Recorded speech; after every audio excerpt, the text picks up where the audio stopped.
पहलगाम आतंकी हमले पर एससीओ के बाद अब क्वाड के सदस्य देशों ने, जिसमें भारत, अमेरिका, ऑस्ट्रेलिया और जापान शामिल हैं, उन्होंने भारत की आतंकवाद के खिलाफ वैश्विक एकजुटता की कोशिशों को मजबूती देने की बात कही है। इस प्रकार एक हफ्ते के अंदर आयोजित एससीओ और क्वाड के सम्मेलन भारत के लिए कूटनीतिक जीत है और पाकिस्तान और चीन के लिए झटका है। ये दोनों सम्मेलन ऑपरेशन सिंदूर के बाद आयोजित किए गए थे, जिसमें क्रमशः भारत के रक्षा मंत्री और विदेश मंत्री ने भाग लिया था।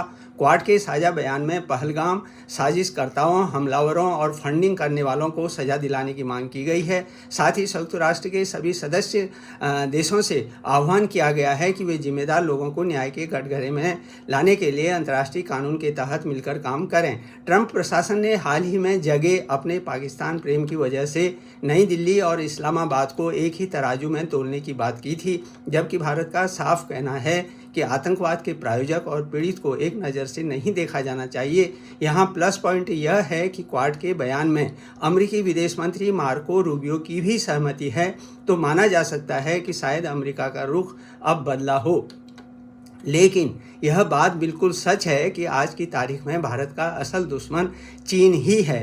पाकिस्तान में इतनी ताकत नहीं है कि भारत के सामने किसी भी मोर्चे पर टिक सके। अगर चीन या अमेरिका जैसे देश उसके पीछे खड़े न हों तो न्यू इंडिया जब चाहे तब उसका नक्शे से वजूद मिटाने का दम रखता है। इसलिए चीन से निपटना भारत के लिए सबसे बड़ी चुनौती बन चुकी है।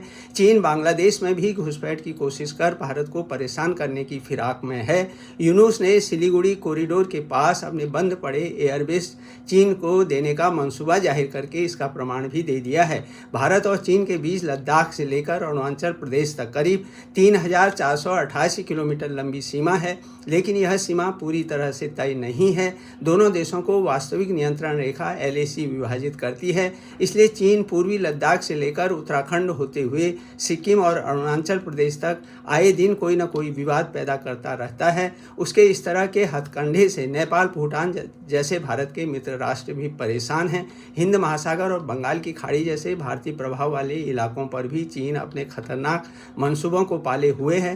भारत का दक्षिण चीन सागर, साउथ चाइना सी से सीधा कोई दावा नहीं है, लेकिन चीन के बढ़ते दबदबे के कारण भारत को मजबूरन अब क्वाड के जरिए इसमें शामिल होना पड़ रहा है। वाणिज्य मंत्रालय के आंकड़ों से पता चलता है कि भारत और चीन के बीच व्यापार का अंतर भी भारतीय अर्थव्यवस्था के लिए एक बहुत बड़ी चुनौती बन चुका है। वित्त वर्ष 25 में यह अंतर पिछले साल जो था 85 बिलियन डॉलर के मुकाबले 99 बिलियन डॉलर, 99 बिलियन डॉलर तक पहुंच गया है। इसलिए यह भी भारत के लिए एक बड़ी चुनौती है।